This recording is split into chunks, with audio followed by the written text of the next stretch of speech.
हमारे सभी व्यूवर्स, आज हम श्री रामचरितमानस के बालकांड दोहा क्रमांक 11 से कुछ चौपाइयों के बारे में जानकारी दे रहे हैं। श्री गोस्वामी तुलसीदास जी द्वारा रचित ये चौपाइयाँ मानव जीवन के चरित्र का बखान करने में बहुत ही सक्षम हैं। तो ध्यान से सुनिए। तुलसीदास जी कहते हैं, जे जन्मे कलिकाल कराला, कर तब बायस बेस मराला, चलत कुपंथ बेग मग छाड़े, कपट कलेवर कलिमल भाड़े। इसका तात्पर्य है कि जो कराल कलयुग में जन्मे हैं, जिनकी करनी कौवे के समान है और वेश हंस का सा है, अर्थात बड़ा सफ़ेद वस्त्र धारण करते हैं, अच्छा प्रेस करते हैं, लेकिन अंदर उनकी चाल चलन कौवे के समान है। जो वेद मार्ग को छोड़कर कुमार्ग पर चलते हैं, अर्थात जो वेद का बिल्कुल ही ज्ञान नहीं रखते हैं, उनको वेद मार्ग से अलग चलना ही पड़ेगा। और जो कपट की मूर्ति, अर्थात सामने बातचीत कुछ करते हैं, अंदर उनके पेट में कपट भरा रहता है और कलयुग के पापों के भाड़े हैं, अर्थात ये पाप के भंडार हैं। हंस रूपी चाल चलन दिखाकर लोगों से व्यवहार ये अलग करते हैं और आंतरिक विचार इनमें कुछ और होते हैं। वंचक भगत कहाई राम के, किंकर कंचन कोह काम के, तिन्ह मह प्रथम रेख जग मोरी, धींग धर्म ध्वज धंधक थोरी। जो श्री राम जी के भक्त कहलाकर लोगों को ठगते हैं, श्री राम जैसे अपना वेशभूष स्वयं धारण करते हैं और ये धन के लोभी हैं, हर समय दूसरे का धन चाहते हैं कि हमको मिल जाए।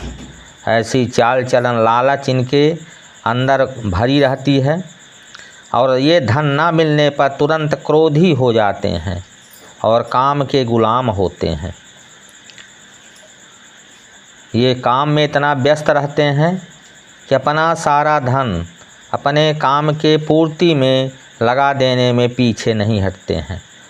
और जो धींगी करने वाले, धर्मध्वजी अर्थात धर्म की झूठी ध्वजा फहराने वाले दंभी, ये लोगों को नकली वेशभूषा बनकर,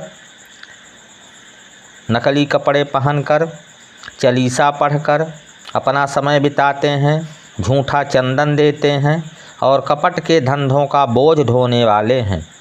संसार के ऐसे लोगों में सबसे पहले मेरी गिनती है। इस चौपाई में तुलसीदास जी ने सबसे पहले ऐसे ढोंगी, लालची, कामी व्यक्तियों में अपनी ही गिनती बताते हैं।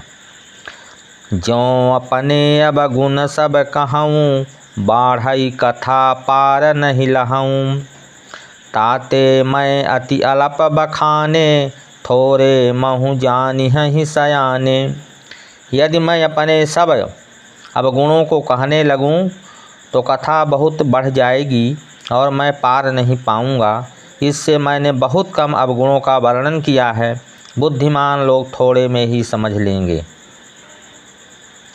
समुझि विविध विधि बिनती मोरी, को न कथा सुनि दे खोरी, एतेहु पर करिहु जे शंका, मोहित अधिक ते जड़ मतिरंका। मेरी अनेकों प्रकार की विनती को समझकर कोई भी इस कथा को सुनकर दोष नहीं देगा। इतने पर भी जो शंका करेंगे वे तो मुझसे भी अधिक मूर्ख और बुद्धि के कंगाल हैं। कभी न हो नहीं चतुर कहावऊँ, मति अनुरूप राम गुण गावऊँ। कहाँ रघुपति के चरित अपारा, कहाँ मति मोरी निरत संसारा। मैं ना तो कवि हूँ ना चतुर कहलाता हूँ, अपनी बुद्धि के अनुसार श्री राम जी के गुण गाता हूँ। कहाँ तो श्री रघुनाथ जी के अपार चरित्र, कहाँ संसार में आसक्त मेरी बुद्धि। जेहि मारुत गिरि मेरी उड़ाही, कहूँ तूल कहीं लेखे माही। समुझत अमित राम प्रभुताई, करत कथा मन अति कदराई। जिस हवा से मेरे सुमेरु जैसे पहाड़ उड़ जाते हैं, कहिए तो उसके सामने रुई किस गिनती में है। श्री राम जी की असीम प्रभुता को समझकर कथा रचने में मेरा मन बहुत हिचकता है।